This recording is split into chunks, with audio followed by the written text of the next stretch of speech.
안녕하세요. 저는 서울 아산병원에 근무하는 가정의학과 전문의 전성훈이라고 합니다.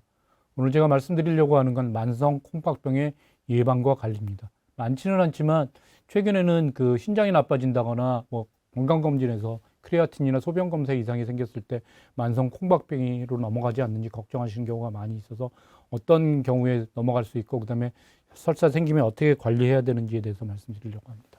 먼저 혈류에 대해서 말씀드리는데 혈류라고 생각하면 그냥 소변 색깔이 빨갛게 나올 거라고 생각하는데 실제로는 그렇지는 않거든요.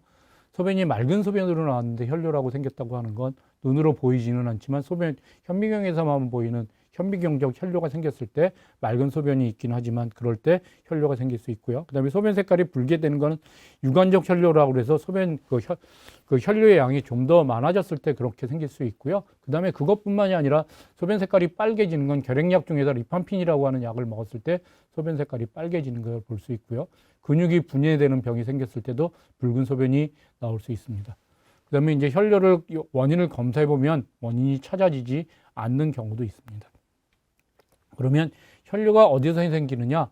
혈류라고 하는 거는 소변이 신장에서 만들어져서 그다음에 방광을 통해서 전립선을 통해서 바깥으로 배출되는데 그 어느 단계에서도 문제가 생겼을 때 혈류가 생길 수 있습니다. 먼저 신장에서 생길 수 있는 사구체 신염, 신우신염, 신장암이 있다거나 다낭성 신정이라고 하는 거는 그 신장에 그 물혹이 생기는 건데 물혹이 아주 많이 생기는 그런 병이 있어요. 그랬을 때 생길 수 있고요. IgA 신증이라고 하는 경우에도 소변에서 혈류가 생길 수 있습니다. 그다음에 결석이 생겼을 때도 그 혈류가 생길 수 있고요. 그다음에 암이 생겼을 때도 요관암이 생겼을 때도 그 혈류가 생길 수 있습니다. 방광에서는 방광암, 방광염, 방광결석이 생겼을 때 그런 일이 생길 수 있고요. 전립선에서는 전립선 비대증에서 아주 드물긴 하지만 혈류가 생길 수 있고요. 전립선 암에서도 생길 수 있습니다.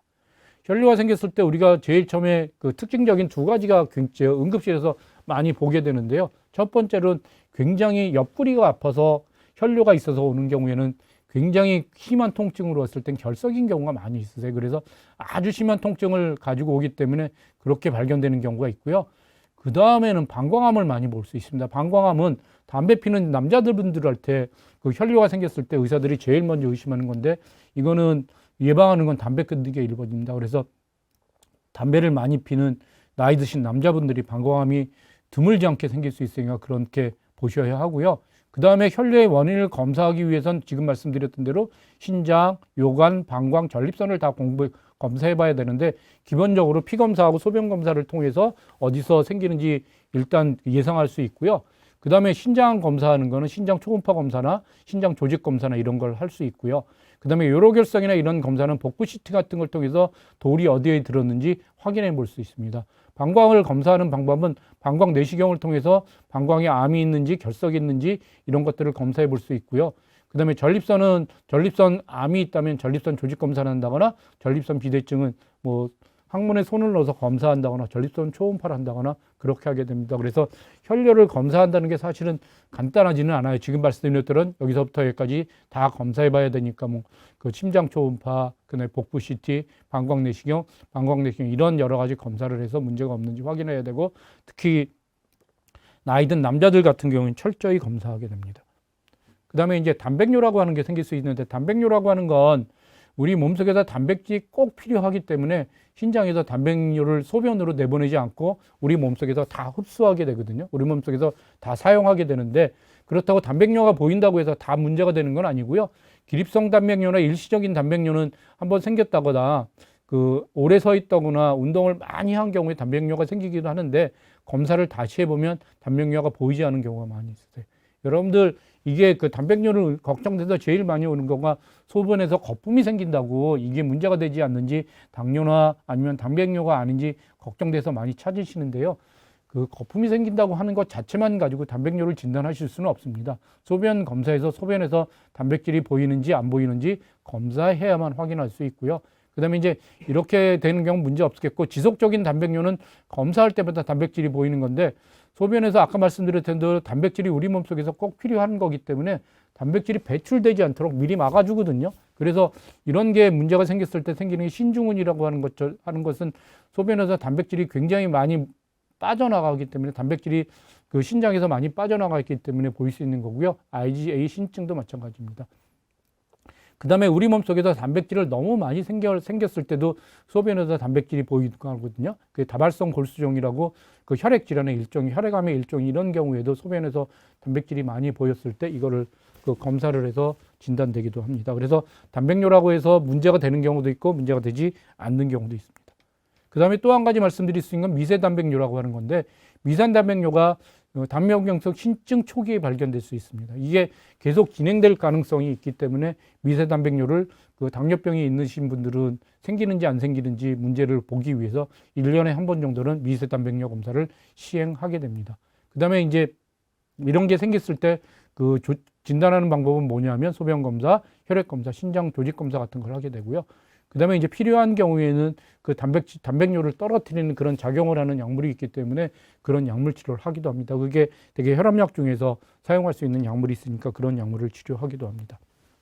그다음에 이제 만성 콩팥병에 대해서 말씀드리면, 콩팥의 기능이 뭐냐면 우리 몸속에서 노폐물을 제거하는 기능을 가지고 있기 때문에 콩팥의 기능이 떨어지면 노폐물이 우리 몸속에서 쌓이면서 거기서 문제가 생길 수 있습니다. 그 다음에 수분을 배출하는 능력이 있고, 수분하고 전해질의 균형을 맞춰주는데, 이게 수분하고 전해질 균형이 잘 맞지 않게 되면 뭐 여러 가지 문제가 생겨서 거기에 따라 조절을 하는데, 특히 칼륨, 칼슘, 그 다음에 인, 이런 것들이 소변에서 관리해주는 그 전해질인데 거기에 문제가 생겨서 여러 가지 증상이 생길 수 있습니다. 에리스로포이에틴이라고 하는 조혈 호르몬이 콩팥에서 분비되기 때문에 콩팥의 기능이 떨어지면 비전이 생길 수도 있습니다. 다시 한번 말씀드리면 콩팥에서는 필요한 물질은 배출시키지 않는데 단백질, 적혈구 이런 것들은 우리 몸속에서 필요한 물질이기 때문에 잘 보이지 않지만 이런 것들이 나타나게 되면 단백뇨, 혈뇨로 나타날 수 있습니다. 그래서 만성 콩팥병이라고 하는 건 뭐냐면 소변에서 단백뇨나 혈뇨가 보이는데, 혈뇨가 뭐 방광이 이런 데 문제가 생기는 게 아니라 신장에서 문제가 생기는 혈뇨가 생겼을 때, 그 다음에 혈액 검사에서 콩팥 기능이 감소하는데 이건 되게 크레아틴이라는 게 올라가는 걸로 나타날 수 있고요. 사구체 여과율이 감소하는 걸로 볼 수 있습니다. 그다음에 초음파 CT 검사에서 콩팥 이상 소견이 보이는데 제일 처음에 많이 보이는 건 신장이 작아진 경우입니다. 그다음에 다낭신이라는 걸 다시 한번 설명드리면, 저건 어떤 병이냐면 그 유전병이에요. 그 우성으로, 상염색체 우성으로 이게 그 유전이 되기 때문에 만약에 이거 있는 집안에서는 우성으로 염색되기 때문에 그 집안에 있는 사람들이 많이 그 발병할 수 있어요. 그 다음에 그 신장에서 물혹이 생기는 건데 물혹이 점점 커지는 겁니다. 그래서 신장 전체가 물혹으로 채워져서 결국에는 신장이 아주 커져서 신장의 기능을 못하게 되는 거고요. 그래서 그 다낭신이라고 하는 거는 진행되는 사람도 있고 진행되지 않는 사람도 있긴 하지만 그게 되게 가족력이 있는 거기 때문에 부모주나 이런 쪽에서 다낭신이 있었다면 아이들이나 이런 쪽에서는 우성으로 그 유전되는 거기 때문에 꼭 검사해 보기를 권유해 드리고 있습니다. 그 다음에 지금 만성 콩팥병이 왜 생기느냐를 알아보면, 과거에는 사구체 질환이라고 그래서 차구체 신염이 많이 생겼었는데 현재는 당뇨병이 제일 큰 원인입니다. 당뇨병이 우리가 그 투석하는 지금 원인을 보면 되게 조금 진행되면 만성 콩팥병이 투석으로 그 치료를 하게 되는데, 지금 투석하는 많은 사람들이 당뇨병증 신증에서 당뇨병 그 신중전 말기로 넘어가서 지금 투석을 하고 있는데, 이게 지금 당뇨병이 조절이 잘 안 되는 면도 있겠지만, 두 번째로는 우리가 평균 수명이 늘어나면서 지금 그 좀 더 연령이 많아지면서 당뇨병을 오래 가지고 계시면 그 신증이 많이 생길 수 있어요. 그래서 당뇨병, 고혈압이 현재로서는 제일 원인이 많고, 당뇨병의 원인이 제일 많고, 그다음에 사구체 질환, 그다음에 고혈압이 조절이 안 돼서 생기는 경우가 아주 드물고 있습니다. 여러 번 말씀드렸지만 다낭성 친정이나 유전병이 있을 때도 만성 콩팥병으로 넘어갈 수 있고요.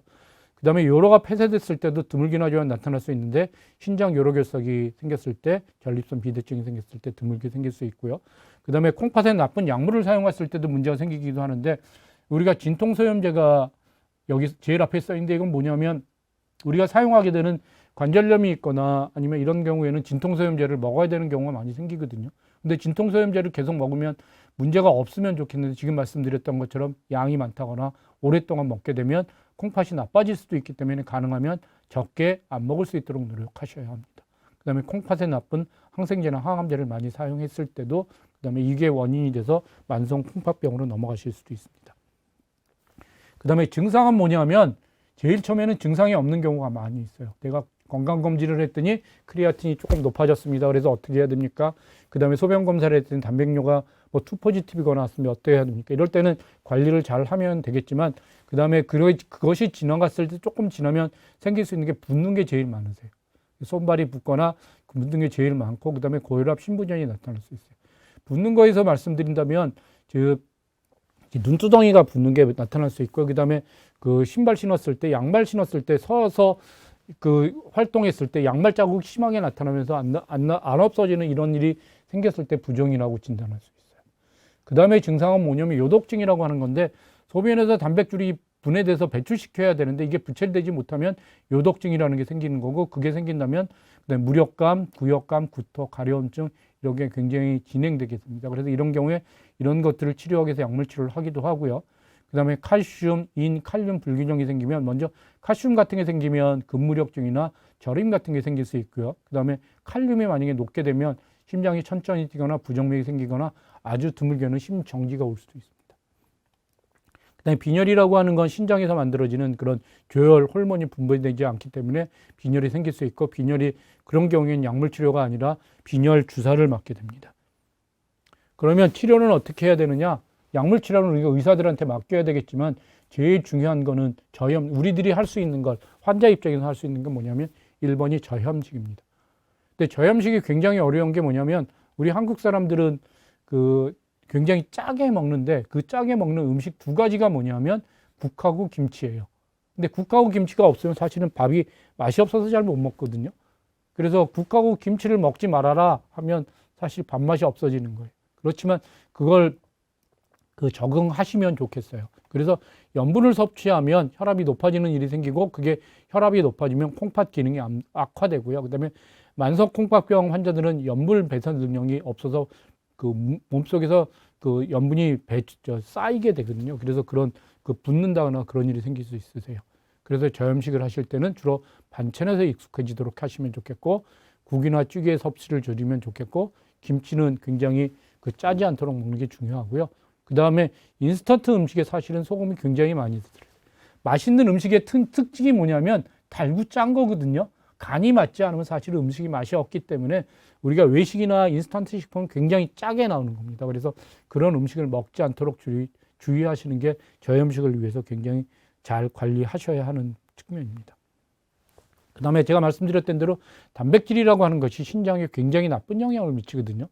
근데 또 아이러니한 건 뭐냐면, 단백질은 우리 몸속에서 꼭 필요하기 때문에 또 안 먹으면 안 돼요. 단백질이 떨어지면 여러 가지 문제가 생길 수 있기 때문에 단백질을 꼭 필요한 만큼은 먹으면서 많이 먹으면 안 되는 그런 말씀을 드립니다.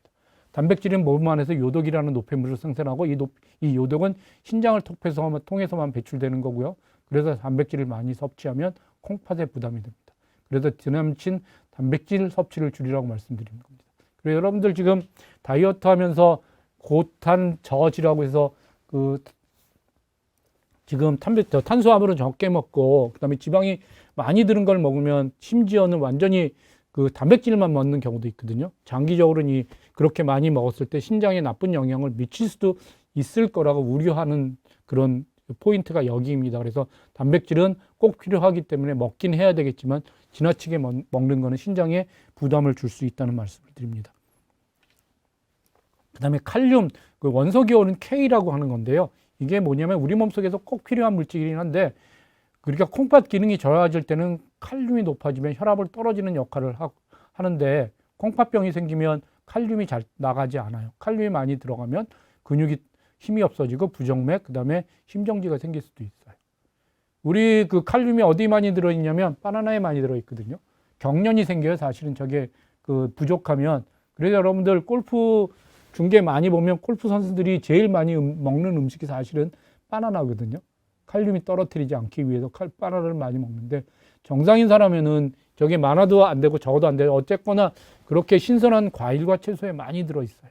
문제가 없는 사람들은 이걸 마음껏 먹고 신선한 과일이나 채소가 우리 몸속에 좋은 걸로 생각하기 때문에 많이 먹을 수도 있는데, 칼륨을 우리가 해야 되면 어떻게 떨어뜨릴 수 있냐면, 물속에 채소나 이런 것들을 2시간 이상 담가놓고 조리해야 되니까 굉장히 어려움이 생기는 겁니다.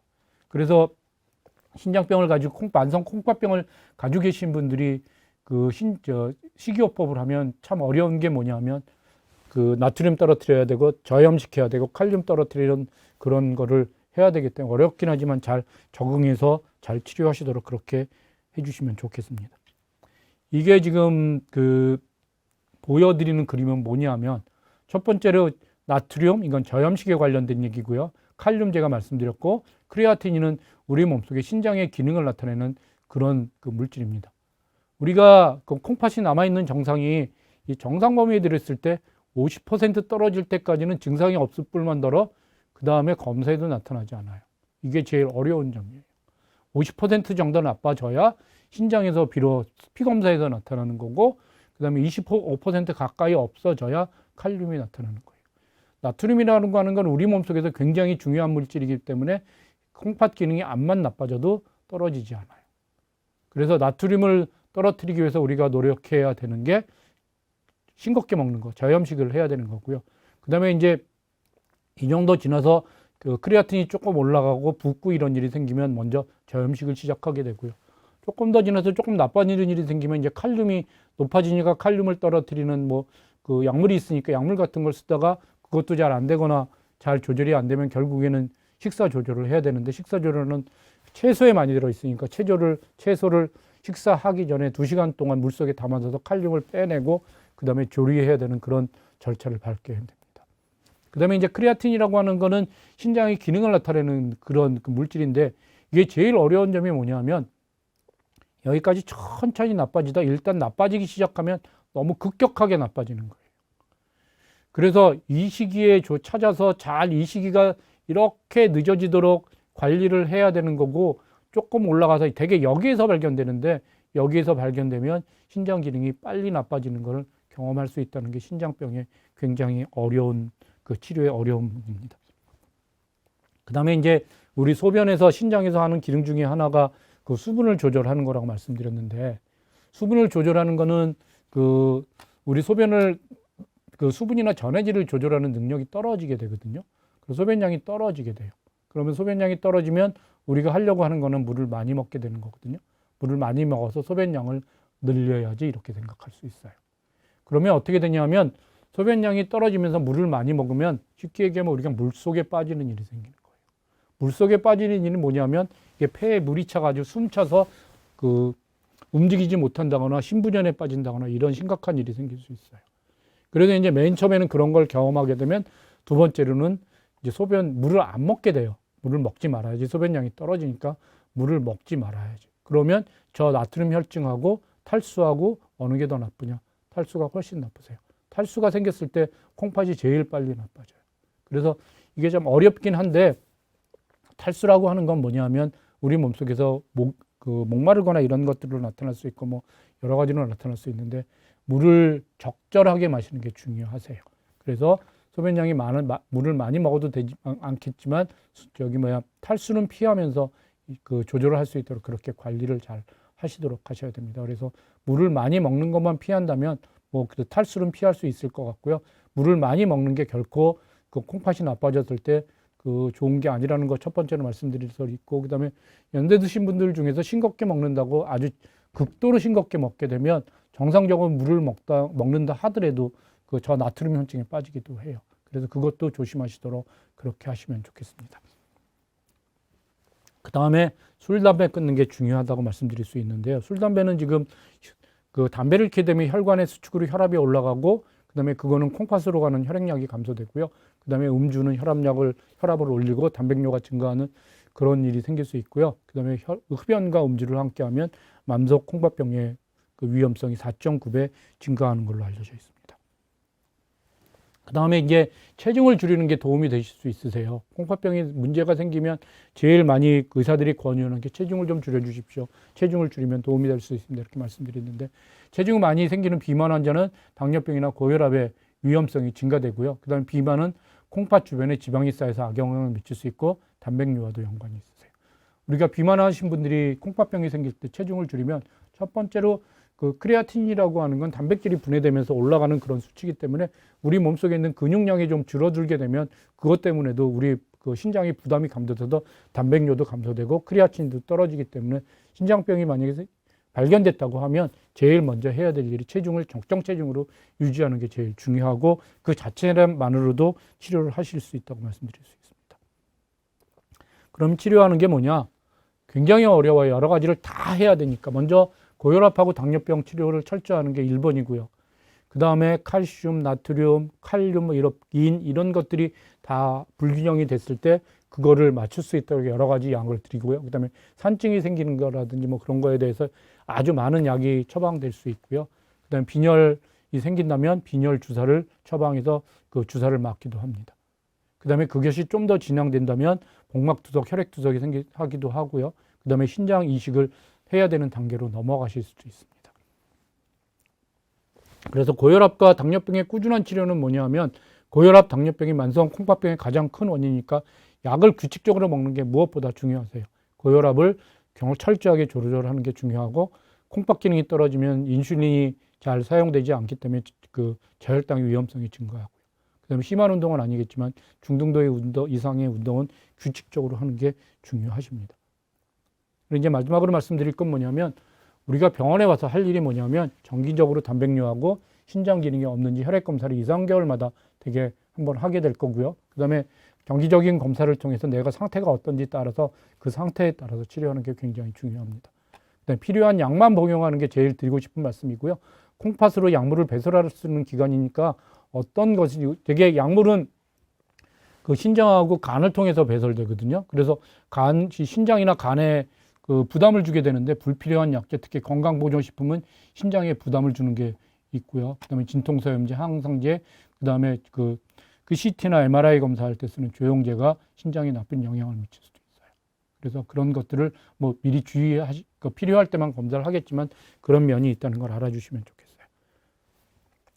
그래서 이제 결론적으로 말씀드리냐면 뭐냐면 신장이 굉장히 치료하기 어려운 병이라는 게 말씀드리고 싶고요. 그 다음에 그렇다고 생기는 거를 뭐 포기하면 안 되는 거고요. 포기하지 않고 잘 치료했으면 좋겠고, 그 다음에 신장에 나쁜 두 가지가 뭐냐면 고혈압하고 단백질이니까 고혈압, 단백질을 철저하게 조절하는 게 중요한 거고요. 그 다음에 이런 일이 생겼을 때 제일 많은 원인이 뭐냐면 현재로서는 당뇨병이 제일 많은 원인을 차지하고 있으니까 이런 일이 생기기 전에 당뇨병을 철저하게 조절하는 게 굉장히 중요한 일입니다. 그래서 당뇨병을 철저하게 조절하고 그 다음에 혹시 생겼다고 하면 고혈압 철저하게 조절하는 거고, 그 다음에 아까 그림에서 보여드린 것처럼 이게 진행되면 진행될수록 식이요법에 굉장히 많은 어려움을 겪게 되잖아요. 먼저 나트륨을 떨어뜨리기 위해서 저염식을 해야 되고, 그 다음에 단백질이 우리 몸속에 나쁜 영향을 떨어뜨리기 때문에 그 단백질을 적게 먹어야 되고, 그 다음에 좀 더 진행되면 칼륨을 떨어뜨리기 위해서 여러 가지 뭐 채소를 물속에 넣고 식사를 하거나 이런 일이 생기는데, 그런 것들을 어려워하지 마시고, 사실 이게 치료가 되는 병이니까 치료가 되지 않는 그런 병은 아니니까 어렵긴 하지만 잘 관리해서 극복하시도록 그렇게 신경 써 주시면 좋겠습니다. 이것으로 마치겠습니다. 감사합니다.